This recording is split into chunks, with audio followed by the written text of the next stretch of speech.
Magandang araw mga kabayan. Update lang po tayo sa nangyayari dito sa Pilipinas sa buhay ko rito. Andito po tayo ngayon dito sa shop.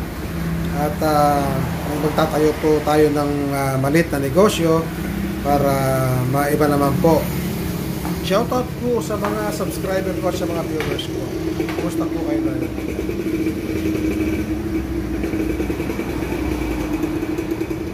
Ayan, nandito kami sa shop ngayon. Pinipinturahan namin itong shop, itong flooring. Kasi nung nakarang linggo, ako lang namintura dito, yung mga kilid-kilid.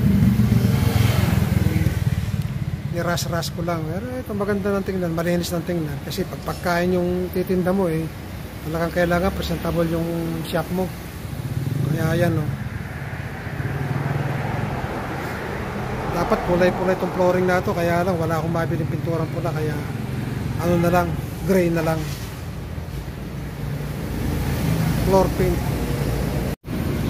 Eto, nagpatulong ako kay JJ na mamintura dito sa tindahan, dito sa yung po flooring po niya, pininturahan po namin ng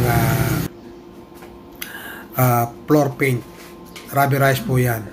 Mahal po pala yung mga floor paint ngayon, 1,600 po ang isang galon. Kaya po yun.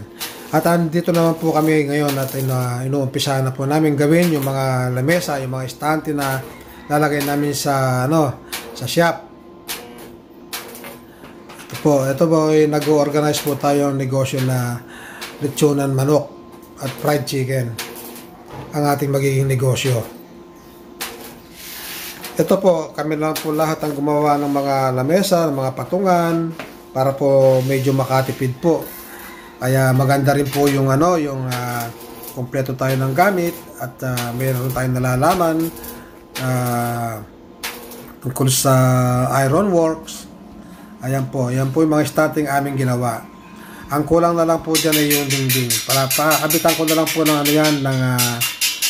hindi na po plywood kasi po yung plywood nabubulok. Kaya ang ilalagay ko na lang po dyan ay yung pong Hardiplex. Buti po yun hindi po hindi po nabubulok yun at hindi po nasusunog yun. Parang asbestos po yun na manipis na. Yun po yung mga ginagamit sa pangkisame. Yun po ilalagay ko yan. Ayan po, kami lang po ang gumawa dyan. Si John muna po ang nagtatrabaho, nagwe-welding. Hindi ko na po kaya magtrabaho, mag-welding. Sana po ako na lang po mag-isa ang gagawa. Kaso po, yung unang araw ko, sumakit yung bata ko.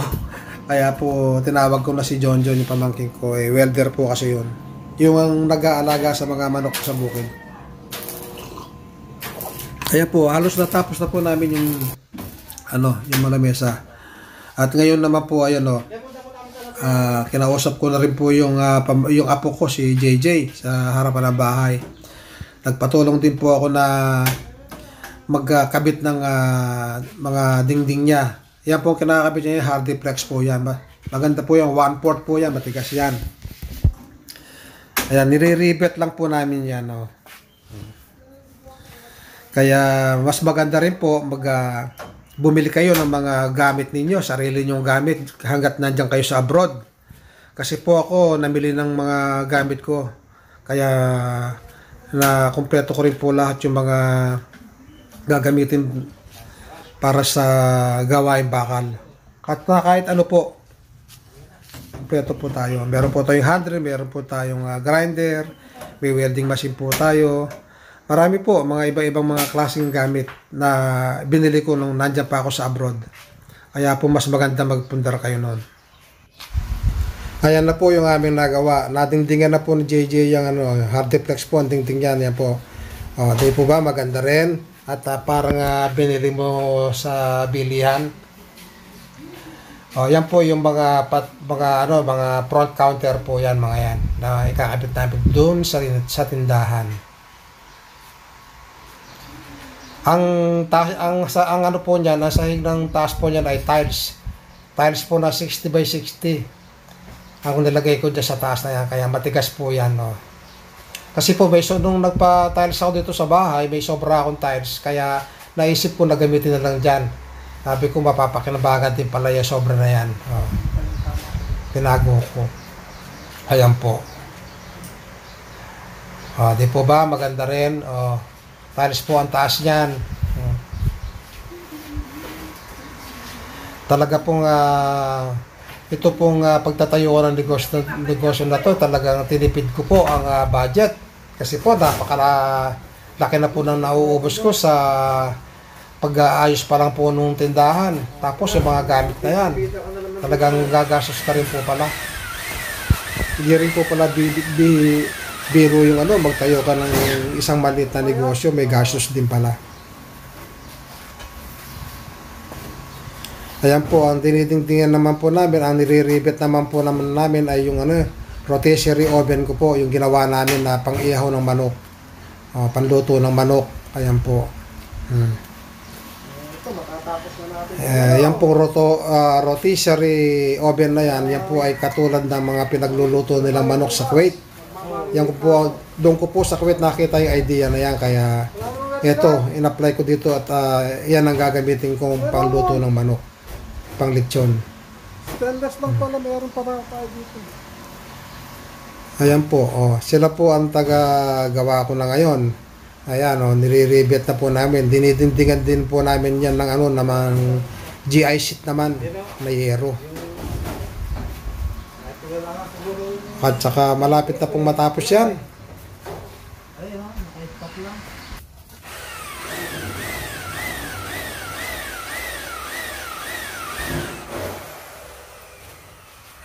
Gagawin dito, nalapas ng pinto.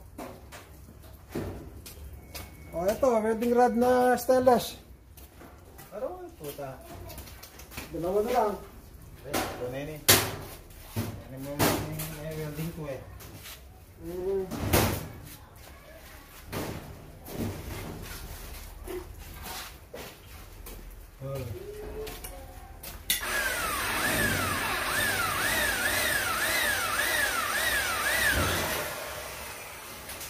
Ito, tinatapos namin itong rotisserie oven namin para panditsyon ng manok.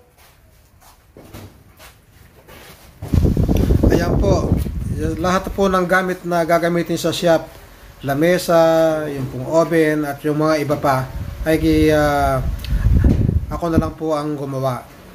Malaki po natipid ko dito.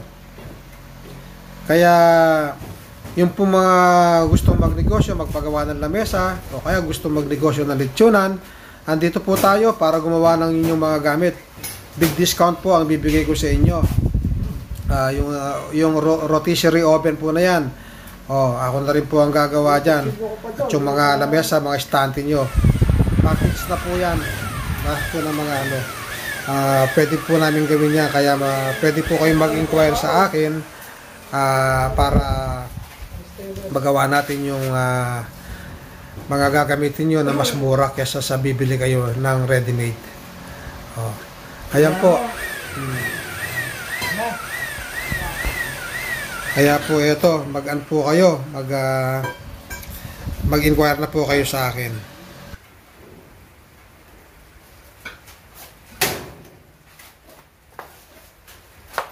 Kailangan tapusin namin itong rotisserie oven na to. Kasi mag-o-open na si Papas Ihaw-Ihaw. Ito na kailangan tayo.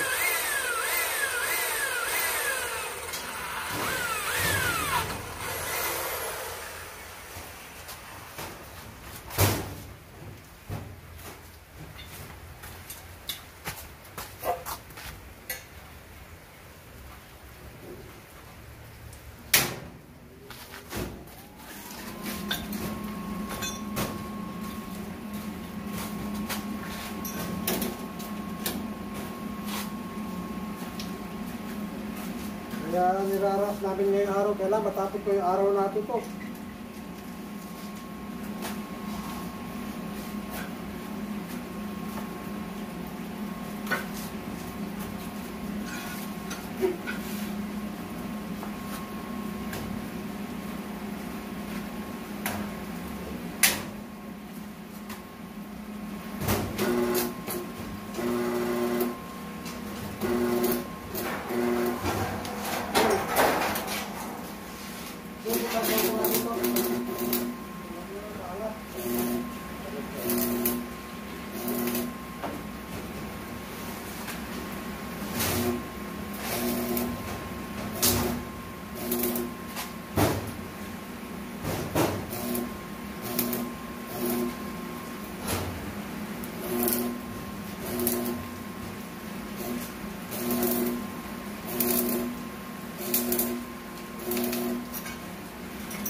ito mga kabayan, kahit umuulan, nagtatrabaho kami, matapos lang namin kung ano, kung oven namin. Paano nga ako dito? Ha? Wala. Namin. Para mga kaibigan dito.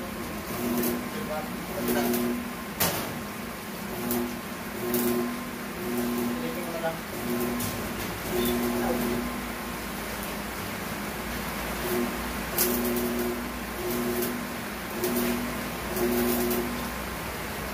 Oh.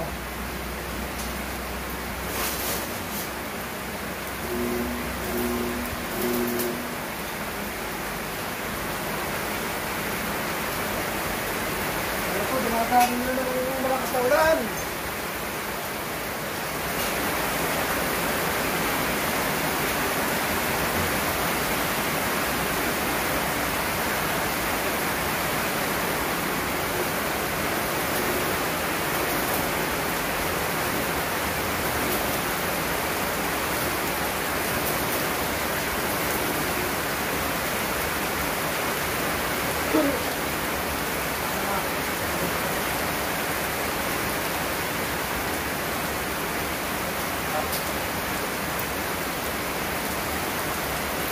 Kahit yung mahirap na magtrabaho ng umuulan, ito, pilipilit namin.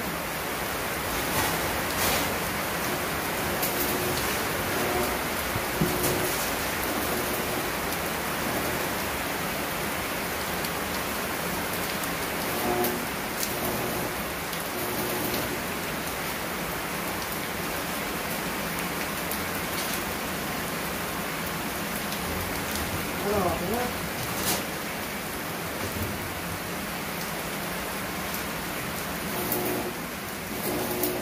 Ito, buti tumigil na. Kasi na lang. Ayos kaya yan?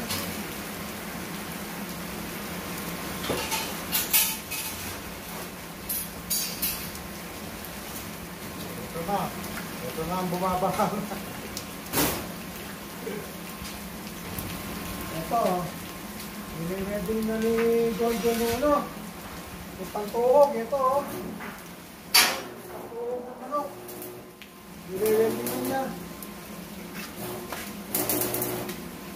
Oh, nakayang ka. Palinayang ka. Yan. Naman dito.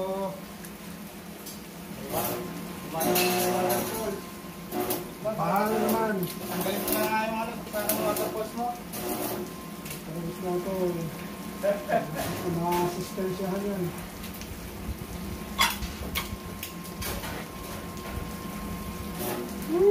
Diyos ko.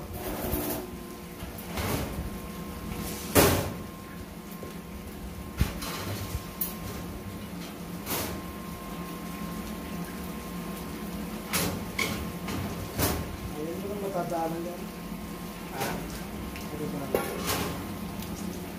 Ito nga yung nakikita ang matadaan. Sa loob. Dito na sa gilid na, dito kapalan natin.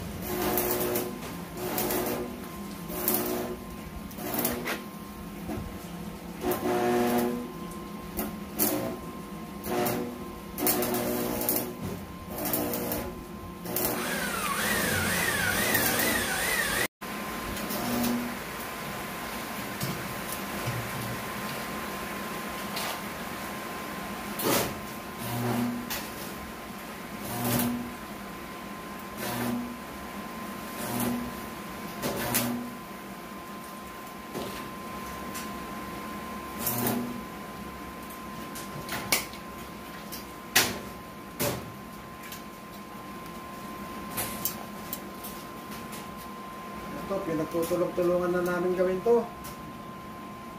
Para natapos na.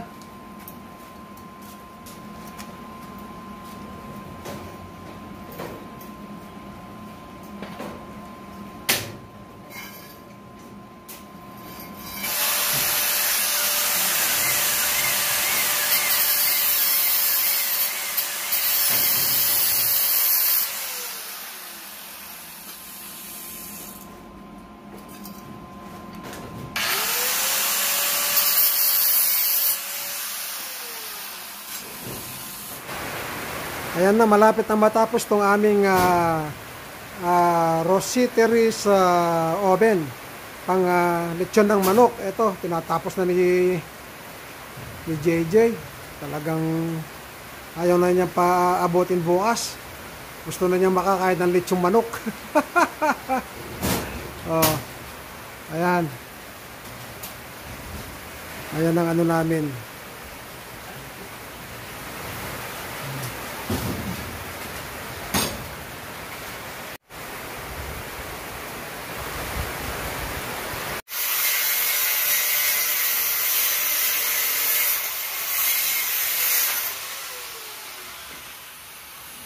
Ito na, malapit na matapos itong rotisserie oven namin na panlitsyon ng manok. Ito, ginawa lang namin dito sa bahay. Nire-rebuild na lang yung, yung taas ng cover. At saka yung pinto, ikakabit namin ngayon. Kaya ito, matatapos ngayon to. Kaya bukas, baka sakaling makapag-luto na kami. Batos din namin. Ay, kaya nga pala yung pangkalang sarami sa harap. Kasi ito mga kabayan, ito. Salamin niya sa harap. Ito, yan. Doon sa baba. Salamin yan.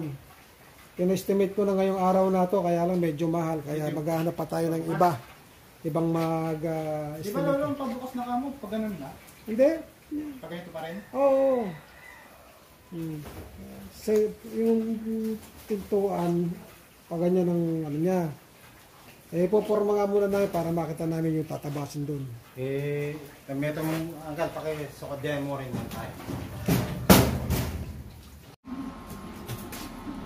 Eto, malapit na namin matapos itong oven natin. Kaya, medyo relax muna kami. Pumutag nag-uulan, kape ang masarap. Kaya lang yung isa, pinapawisan na raw. Dahil kape ang yung merienda. Dapat pala gatas.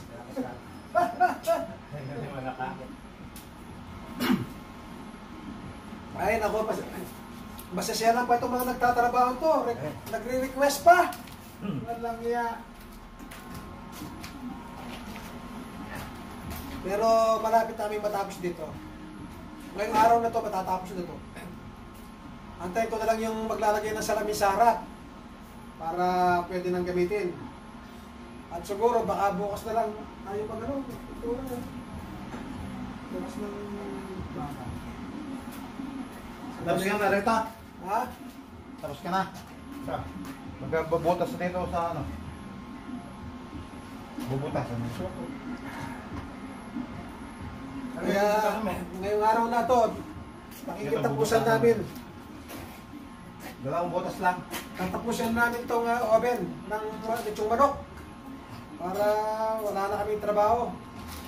Baka bukas sa tindahan kami magpipintura ng flooring.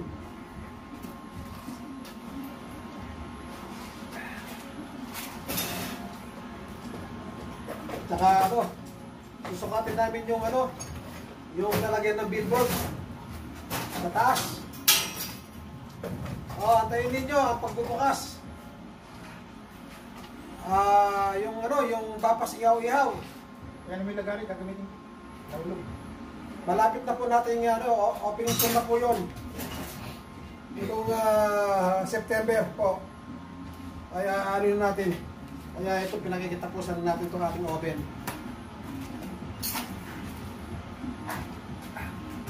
Ayan, kami lang yung gumawa niyan. Ayan, nakikita ninyo, talagang maganda. Ayan Ayan si John, si JJ. Siyempre ako kilala na ninyo, si Bapa. Ayan yung ating ihawan, yung oven natin na ginawa namin. Ayan Ayan. Baka bukas umpisa na yung salamin yan pag pinagawa ko na bigay na ako ng signal na gawin na nila.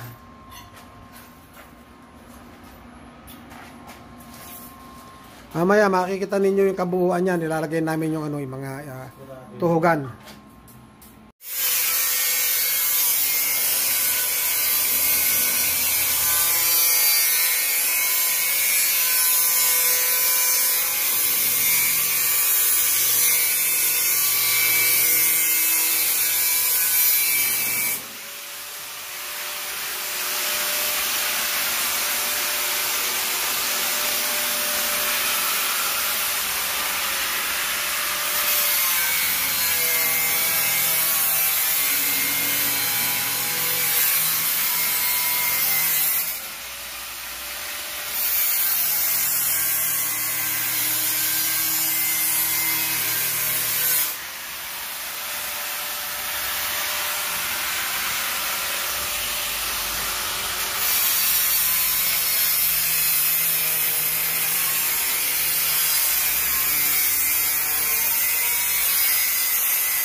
Busbusan tayo na kanyan eh.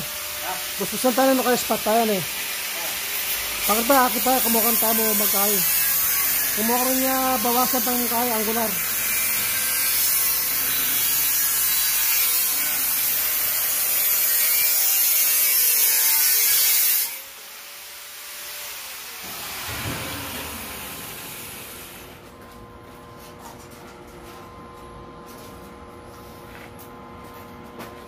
Yung ganito na hangga. Ito, matatapos na namin to. Ito na lang pintuan.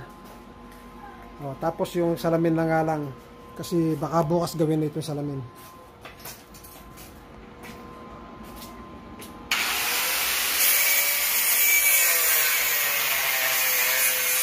Kasi kailangan mag-ano kayo eh.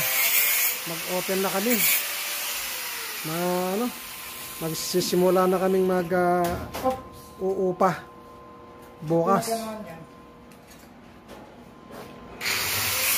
Simula na po lumalakad yung rent namin doon sa pwesto. Kaya kailangan maano na namin to. Matapos na namin tong oven natin.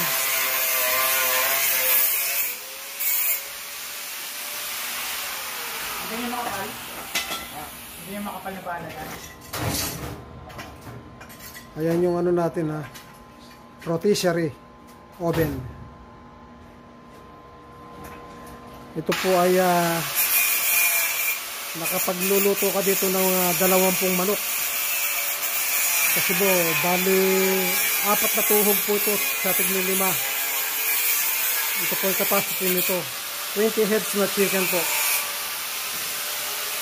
Ang capacity nitong rotisserie oven natin. Ayan po. Itong rotisserie oven po na to, kumuha lang po ako ng idea nito sa Kuwait.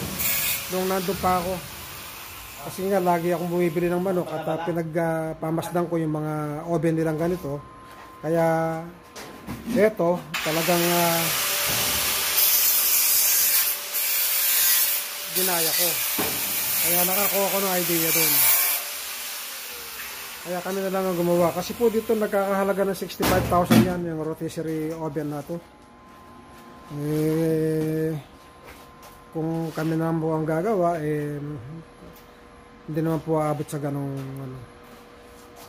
halaga.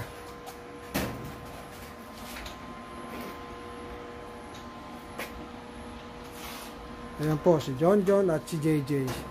Sila po ang engineer namin ngayon. Ayan o. Oh, kaway-kaway naman dyan. Ayun. Ikaw, John, kaway-kaway naman dyan. Ay, hindi ka nakita. Saan ka ba? Ayun, si John. Ayan po mga kabayan. Tapos na po itong ating oven. Ayan na po siya. Oh. Ang kulang na lang po niya sa salamin sa harap. Nag-order na po. Ikakabit na rin po yan kung baka sa makalawa. Kasi in-order din po pala yung yung salamin. Kasi po hindi naman po pala basta-basta na ordinary salamin ang ilalagay dyan. Kailangan po pala yung tempered na salamin. Yung heat proof. Ayan po, gawa na. Ito. Kaya siguro pag nalagay na salamin yan, set up na po tayo sa ating tindahan. Ito, natapos din namin itong ginagawa namin na rotisserie oven, yung pang-ihaw ng manok. Yan, katulad ng mga pang-ihaw dyan sa Kuwait. Ayan, yan ang naging idea ko dyan. Kaya ito, dito ko ginawa. Kasi nga mga kabayan, mag-open tayo ng bapas sa ihaw-hihaw. Specialty natin yung lechon manok at saka fried chicken. Ayan po mga kabayan, ito, natapos din namin. Ayan o. Kasi hindi ko na kaya magtrabaho, kaya kumuha ako ng welder at saka isang helper para mabuo ko to. Ayan po sila o.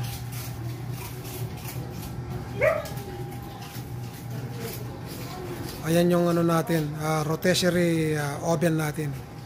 Ang hinahantay ko na lang yung salamin sa harap, pinagawa ko na rin. Pero medyo may kamahalan, pero okay na rin, inano ko na. Pinagawa ko na rin.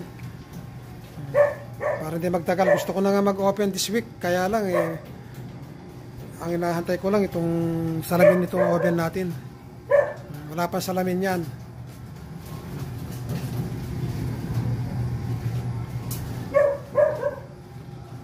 Ayan siya, oh. Ayan yung oven natin, oh. Ayan, may pintuan pa sa gilid.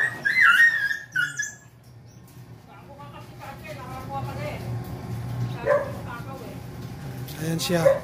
Natapos din namin. Finally po ngayon natapos namin. Ayan po, may ikot siya, oh. Isa, dalawa, tatlo, apat po. Apat na tuhugan po. Ang laman po ng bawat isa ay 5. Kaya ang isang lutuan po rito ay 20 manok ang matatapos maluto sa isang salangan. Ayan po. Ayan po, yung pong lahat ng mga idea kong nakukuha dyan sa Kuwait nung araw na nandyan pa ako. Ito, nai-apply ko na. Pati pa po yung pagluluto ng manok. Yung, di po ba, yung tayo mga kaibigan ko sa Kuwait, pag may nagbe-birthday, uso-uso yung potluck, di ba? O, ayan po, ngayon ay may apply ko na rito. Nagsubok na rin po ako ng fried chicken, pero pasado po. Ito na lang pong inaantay ko ito, yung lechon manok. Meron na rin po ako recipe niyan, kaya masusubukan ko na po ito. Gusto ko na nga rin po subukan kahit walang salamin eh. O, kaya lang matatagalan po ang pagluluto dahil nga wala pa salamin.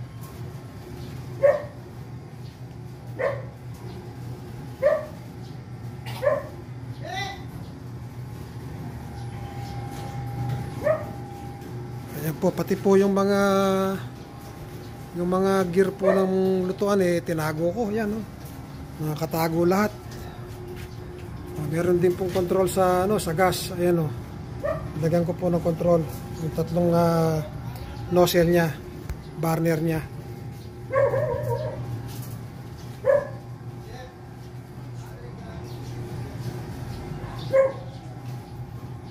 Ayan po, nakita na po ninyo. Finally po, tapos na. Ang inahantay ko na lang yung salamin sa harap. Pinagawa ko na po.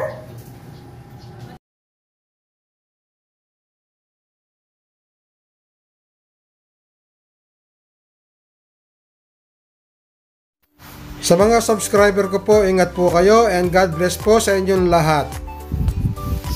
Kita po tayo sa susunod na video.